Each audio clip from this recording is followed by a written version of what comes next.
दोस्तों, underground cables के मुकाबले ओवरहेड पावर लाइंस में फॉल्ट ढूंढना एक तरफ जहां आसान है तो वहीं दूसरी तरफ कभी कभी ये एक बुरा सपना भी बन जाता है, खास तौर पे जब कोई इंसुलेटर पंचर हो जाए और ब्रेक ना हो। अगर आपने पावर डिस्ट्रीब्यूशन में काम किया है तो आप इस बात को बहुत अच्छे से महसूस कर पाएंगे। FPIs यानी फॉल्ट पैसेज इंडिकेटर्स, ये एक ऐसी डिवाइस है जो ओवरहेड लाइंस में फॉल्ट को जल्दी ढूंढने में पेट्रोलर की बहुत मदद करती है। आइए समझते हैं कैसे।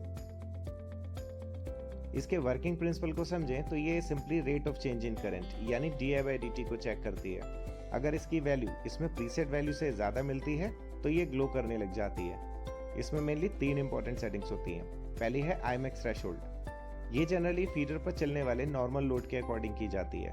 फॉर एग्जाम्पल, मान लीजिए कि आपने इसको जिस फीडर पर लगाया है उस पर 320 एम्पियर्स लोड चलता है, तो आप IMAX की सेटिंग को 400 एम्पियर्स रख सकते हैं।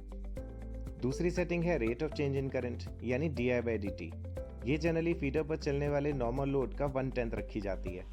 33 और 11 kV के फीडर्स जनरली 300 to 400 एम्पियर्स के लिए डिजाइन किए जाते हैं, तो आप इस सेटिंग को 25 एम्पियर रख सकते हैं। ये बेसिकली 1 सेकेंड में चेंज होने वाला करंट है। थर्ड सेटिंग है टाइम ड्यूरेशन ऑफ फ्लैशिंग, यानी एक बार ऑपरेट होने पर आप FPI को कितनी देर तक ग्लो करवाना चाहते हैं। ये सेटिंग जितनी ज़्यादा रखेंगे बैटरी लाइफ उसी के अकॉर्डिंग घट जाएगी। ये आपको डिसाइड करना पड़ेगा कि आपका पेट्रोलमैन फॉल्ट होने के बाद कितनी देर में FPIs तक पहुंच जाएगा। जनरली 2 आवर्स या 4 आवर्स सफिशिएंट होता है। आइए समझते हैं कि ये FPIs पेट्रोलमैन को कैसे हेल्प करती हैं। ये एक 260 पोल की 33 kV ओवरहेड लाइन है जो सोर्स सबस्टेशन A से निकलकर रिसीविंग सबस्टेशन X में चली जाती है।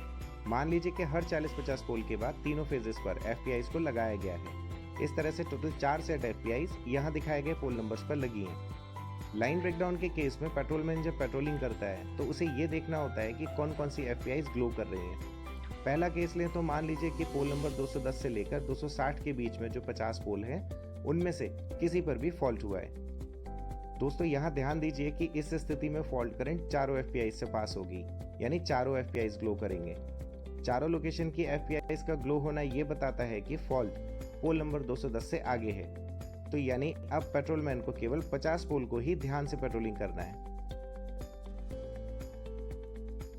दूसरा केस ले तो मान लीजिए कि फॉल्ट पोल नंबर 150 से लेकर 210 के बीच में है। अब आप आसानी से समझ सकते हैं कि फॉल्ट करंट 40, 80 और 150 पोल नंबर पर लगी FPI से ही पास होगा। पोल नंबर 210 वाली FPI में कोई फॉल्ट करंट पास नहीं होगी, इसलिए ये ग्लो भी नहीं करेगी। इससे पेट्रोलमैन आसानी से ये अंदाजा लगा सकता है कि फॉल्ट पोल नंबर 150 से 210 के बीच में है, यानी अब यहाँ पेट्रोलमैन को पूरी लाइन देखने की जगह सिर्फ इन 60 पोल्स को ही ध्यान से देखना है। तो चलिए दोस्तों, एक और लास्ट केस लेते हैं और अब की हम मान लेते हैं कि 40 से 80 के बीच में फॉल्ट है, यानी फॉल्ट करंट सिर्फ 40 नंबर पर लगी FPI से ही पास होगी। पोल नंबर 80, 150 और 210 वाली में कोई फॉल्ट करंट पास नहीं होगी, तो इसलिए ये ग्लो भी नहीं करेंगी।